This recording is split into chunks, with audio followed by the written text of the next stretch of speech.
We are not whiskey meteorologists, but we sure do hope there's some good pours in the forecast, but we don't know if that's true or not because we don't know what we're drinking. Let's get into this blind head-to-head.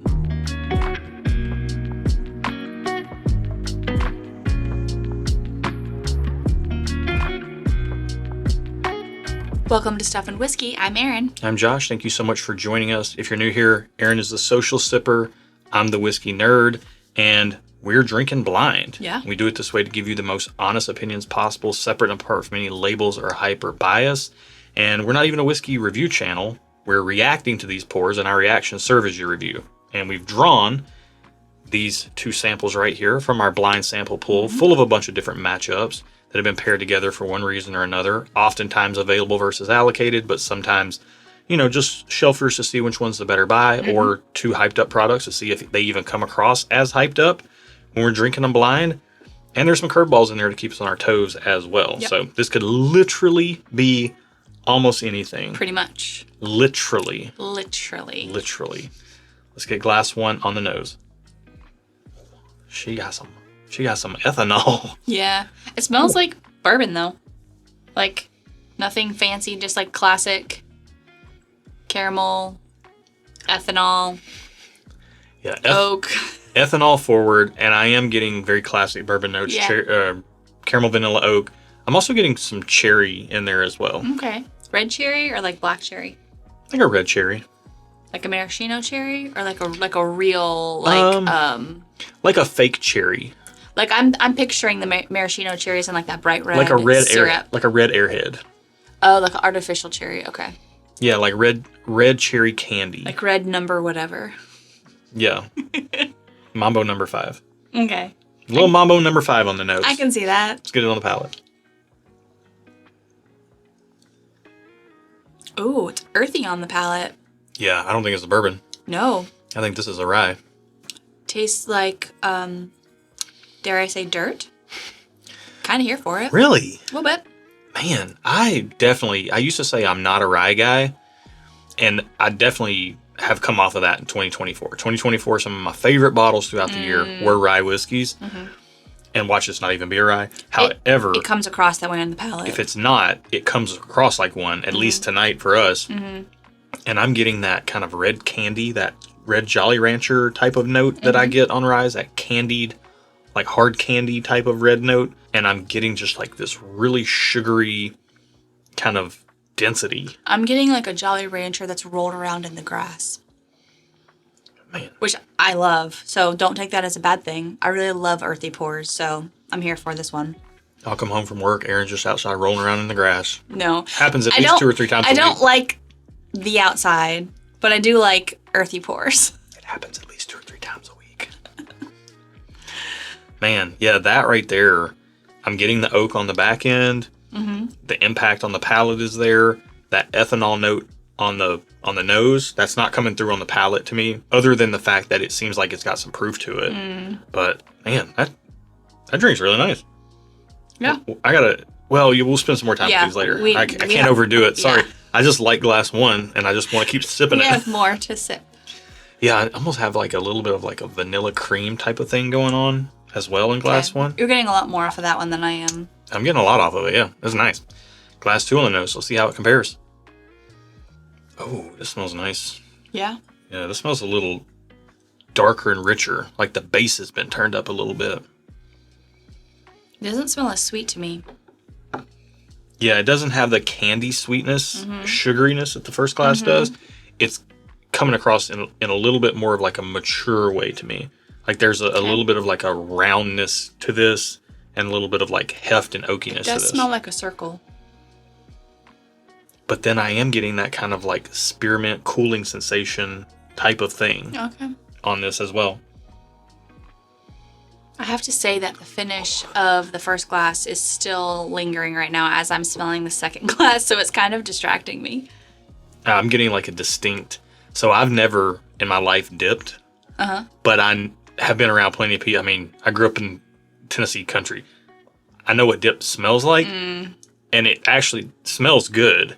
This smells like a wintergreen dip or something like that, or whatever dip that was that my degenerate cousins were getting into way sooner than they should have been. Yeah.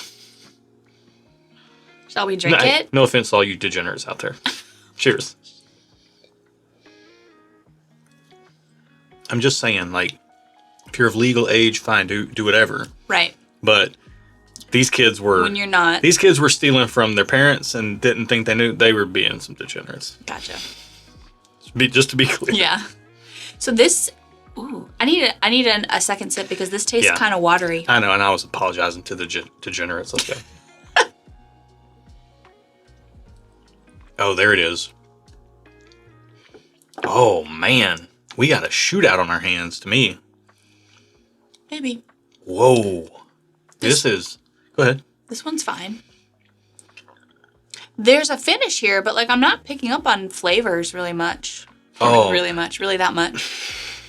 It, to me, Glass 2 definitely is a little bit more of an experiential pour. Yeah. I could give you a handful of flavors on the first glass. I probably can't give you quite as many on the second, but that doesn't mean it's not a fantastic experience. Yeah. It's a little softer on the palate. It doesn't quite have the spice that the first glass has. Mm-hmm. But man, it's like setting in with this like dark sweetness. Yeah. That's just all around the sides of my cheeks and my tongue and the back of my palate. And kind of the sides of my esophagus. I like that, I think. I think I need some time away from glass 1 because I kind of really liked glass 1 surprisingly more than I thought. Well, here's what will happen in a matchup like this. We started with glass 1 and then went to glass 2. Mm-hmm. Glass 1 has so much in the way of fireworks that you come into glass 2, which is a little bit more of a subtle, mature approach, and seemingly mature approach, I should say. And that can get washed out by, it's like two people walk in a room and one person is the loud person. The quiet one kind of gets like forgotten because the loud person's already just got there. Right. Yeah. But you want to spend some time with both of them to figure out who they are as people. So what we're going to do is clear our palates with some water, start with the second glass, and then go back to the first, and then do a little A/B comparing to see what happens with all that. Yep. That takes some time, especially with whiskeys like these that really get after your palate. Not something we want to rush through, so we'll take our time to do that. We're going to come back with our full thoughts, which ones we prefer, rankings. We'll find out the price and see if that changes how we feel about either of them, and then we'll find out what we're drinking. See you on the other side.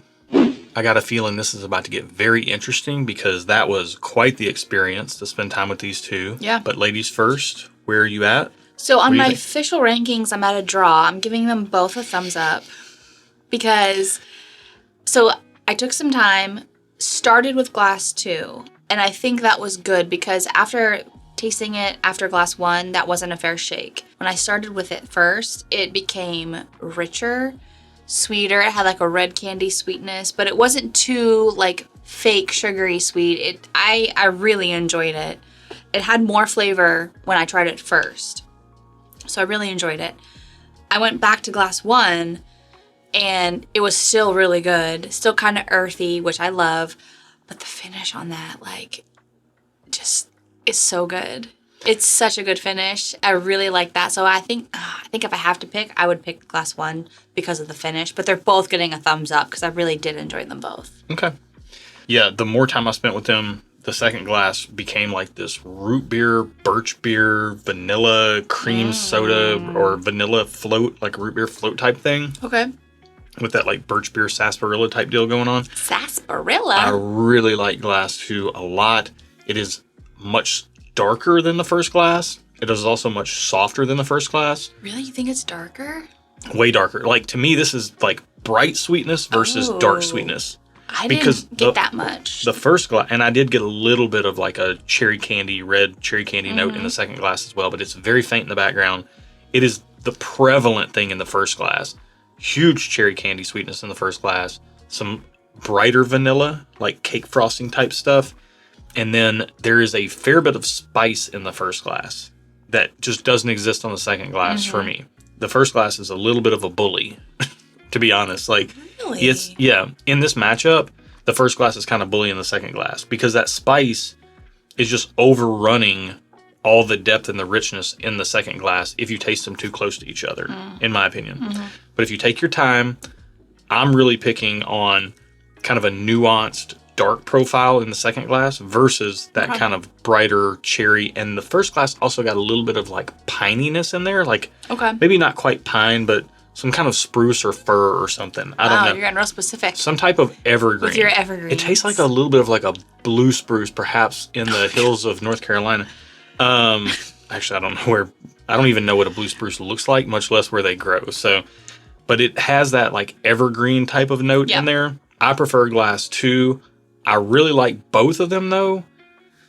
I tentatively am going to, I'm going to go thumbs up on both. I'm thinking about going 2 thumbs up on both.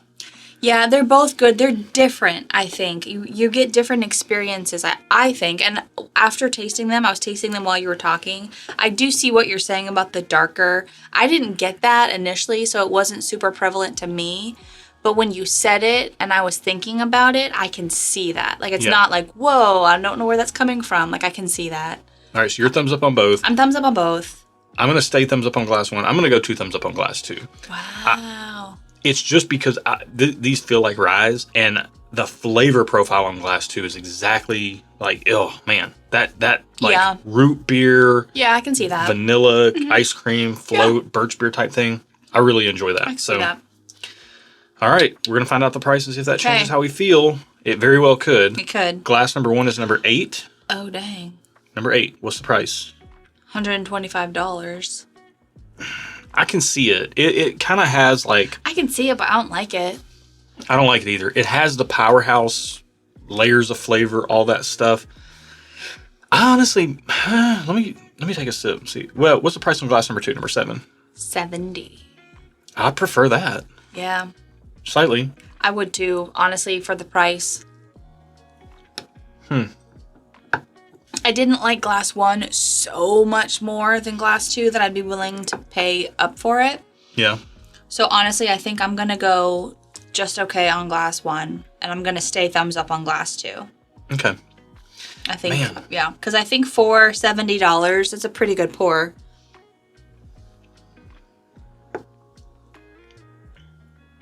Yeah, I don't know, man. The darkness in glass 2 and that root beery type of note is just singing to me. I wish it had the impact of glass 1, but for 70, I think I can stay 2 thumbs up on glass 2. Yeah. I think. I feel like the proof on this is lower than what we typically go for. That's my biggest critique with glass 2, is that it doesn't have the impact that glass 1 has. Like a proof impact. Right. It's a little flat on the palate. Yeah. But for $70, I can forgive some of that for having a good flavor profile, if indeed this is a rye whiskey. And I don't know. This is a bit of a conundrum for me, honestly, because rye whiskey is not my preferred drink, but I do really enjoy it. The flavor profile is really good. It's a little soft, but I'll stay 2 thumbs up on glass 2. Okay. And then what are you doing for glass 1? I didn't hear. I'll say thumbs up. Okay. Glass 1 has more going on. We've spoken to that from the get-go. I just prefer the flavor profile of glass 2. But if you're asking me what I think the better whiskey is, I would say glass 1. I think the prices reflect that. I think they're adequately and accurately priced for what they are. Okay. I just like that darker profile in glass 2. That's all. I wanted to clarify that, lest there be any confusion as to what I'm saying or why I'm saying it. All right, let's find out what glass number 1 is. Number 8 in our pool is E.H. Taylor Barrel Proof Rye. Well, okay. What's glass number 2 then? Hard Truth Sweet Mash Rye. So the E.H. Taylor is 126 proof, and the Hard Truth is 117.6 proof. And the E.H. Taylor is thanks to Justin Williams. Thank you, Justin. Wow. Okay, we got people drag racing outside. Yeah, I don't know if you can hear that. Caught that on the mic or not. Wow, they're still drag racing. Man. Okay, so this is what's crazy. E.H. Taylor Barrel Proof Rye is what, 126? Yep. Even? 126 even. And this Hard Truth is 117? 0.6. Almost a 10 proof point difference. Yeah. That showed. It did show. That showed. However, the flavor profile that I'm speaking to definitely shows up as well. Yeah. The E.H. Taylor, a lot of people did not like this. And when Justin was over here, Justin lives very near us and we hang out all the time. My brother from another mother. We were drinking this. We cracked it open and drank the first pours out of that bottle together. And I did not particularly care for it that day. Yeah. And I poured the sample because Justin was like, hey, if you want to grab a sample of this, put it in the pool, rock on. So I did. And this is coming across better than I remember it. So I don't know if it's opening up. It's got a lot of heat on it. It does. And that's my biggest critique of it. But I liked the earthy heat. Yeah. Yeah. The flavors are there. I mean, it's got a lot going on. Whether you like that or not, it's up to you. But this Hard Truth, I was searching for something to put up against the E.H. Taylor Barrel Proof Rye that was out there. And it's hard because there's not a lot of ryes that get up into the 120 proof range unless they're single barrel picks. Now, we have selected quite a few ryes for barrel picks that are single barrel picks.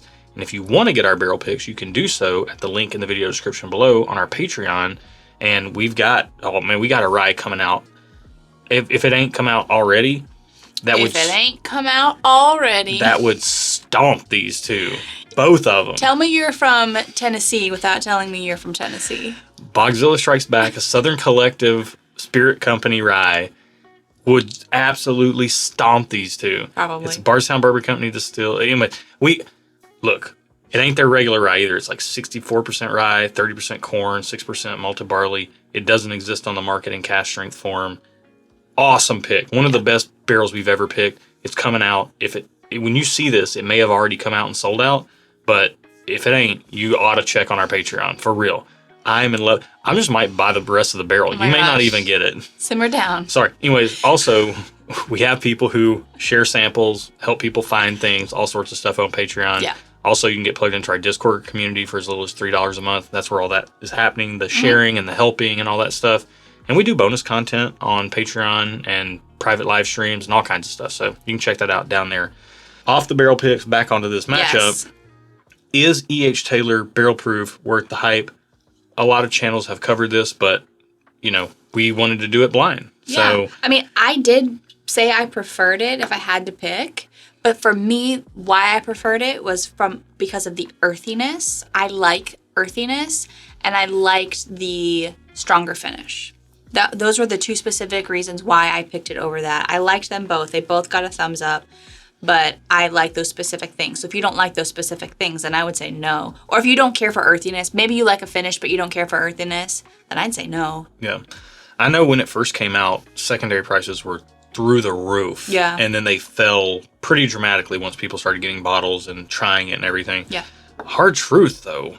Yeah, I mean, it held its own for sure. I could tell it was lower proof, but it held its own. And especially, I wish this was glass number 1. I wish in the order we drank it, this was first, because I think tasting it second put it at a disadvantage automatically, which was unfair, but also that's kind of the nature of these head-to-heads. So again, it was incredibly difficult to find anything that could come close to the 126 proof point.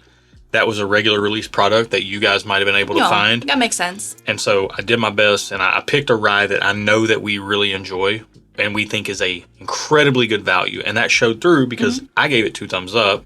You stayed thumbs up. I stayed thumbs up because I definitely think it's worth the $70. Like, yeah, it's pretty good. So if you're not checking out Hard Truth, you are doing yourself a serious disservice. Even if you're a bourbon drinker, like this is very much a bourbon drinker's type of rye right here. Man, love what Hard Truth is doing. Buffalo Trace come Buffalo Trace. I mean, that's always going to happen. So, and we're always going to bring you these blind tastings. So if you like that sort of thing, think about subscribing to the channel. Give the video a thumbs up if you liked it. Let us know what you think about E.H. Taylor Barrel Proof Rye and Hard Truth Rye down in the comments below. Yep.